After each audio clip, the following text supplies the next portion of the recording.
Este cuadro lo pintó Fra Angelico, un pintor florentino de la primera mitad del siglo XV, que trabajó también en Roma para los papas. Es uno de los principales pintores de los principios del Renacimiento italiano. En él vemos a la Virgen María vestida de azul y al Niño Jesús. Veamos qué tiene este cuadro que mira hacia el pasado, que es anticuado, y veamos qué tiene de moderno o de anuncio del futuro.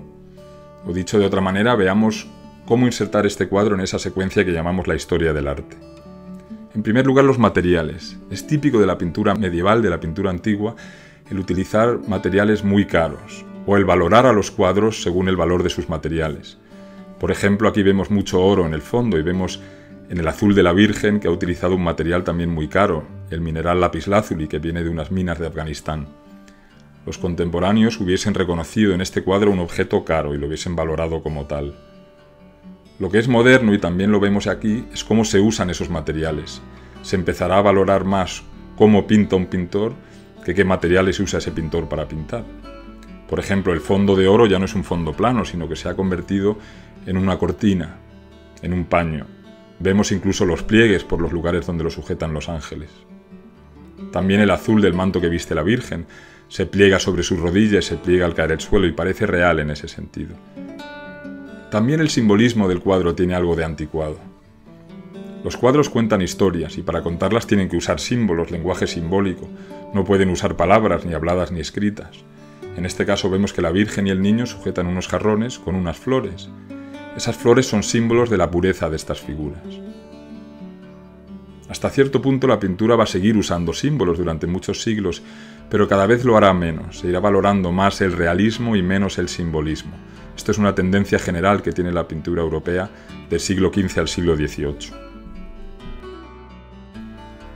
Lo que tiene el cuadro de realista es lo que tiene de moderno. Lo vemos, por ejemplo, en la psicología de las figuras, en sus rostros. Vemos una ternura que parece real, una presencia psicológica que nos convence, en la que podemos creer, no de forma simbólica, sino de forma empática o personal. Podemos sentir como siente aquí la Virgen. Y vemos también que el espacio tiene algo de real o de tridimensional. Fijaros en la parte de abajo de la escena. Hay un escalón y ese escalón nos hace entender que hay una recesión espacial de un primer plano a un plano del fondo. Y mirar también cómo las figuras son redondas, tienen 3 dimensiones, tienen bulto, parecen escultóricas. Ese realismo en la representación del espacio y de los objetos también es algo moderno, es una tendencia que irá avanzando hacia el futuro. Al mirar un cuadro como este también es interesante pensar no solo en qué tiene de antiguo o de moderno, cómo encaja en la historia del arte, sino ver qué tiene de personal, de típico de Fra Angelico, en qué consiste el talento peculiar de este pintor. Sabemos que los contemporáneos hablaban de él como un pintor especialmente piadoso, un buen pintor de la piedad, y algo de eso sentimos que es cierto cuando contemplamos este cuadro. Nos contagia la ternura de la Virgen. No tenemos que ser religiosos para sentirla. Ahora vemos una imagen de otro cuadro. Es un políptico. Un políptico es un cuadro con muchas escenas. También hay trípticos con 3 escenas o dípticos con 2 escenas. Todo esto es un poquito anticuado en este momento. Eso no quiere decir que no podamos valorarlo, que no nos pueda gustar. Lo que quiere decir es que en una secuencia histórica esto es un resto del pasado y es diferente del futuro.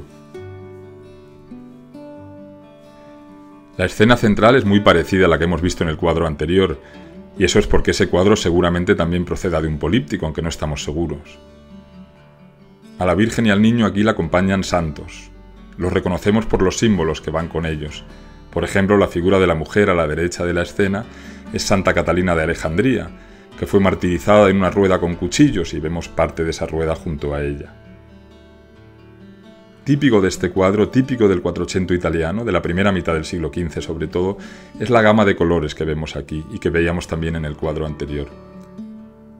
Colores claros, intensos, brillantes, luminosos y mucho oro. Aprenderemos a reconocer la pintura de esta época por esta gama de colores. En parte esta gama depende de la técnica que se utilizaba para pintar, la pintura al temple o témpera, que consistía en mezclar pigmentos, normalmente de procedencia mineral, con un aglutinante que era la yema del huevo. El resultado era esta pintura opaca, pero muy luminosa y muy brillante. En la parte de abajo de este políptico hay 3 escenas. Las escenas que aparecen en estas partes bajas de los polípticos se llaman predelas. Se suelen referir a las biografías o a historias relacionadas con los santos que aparecen encima.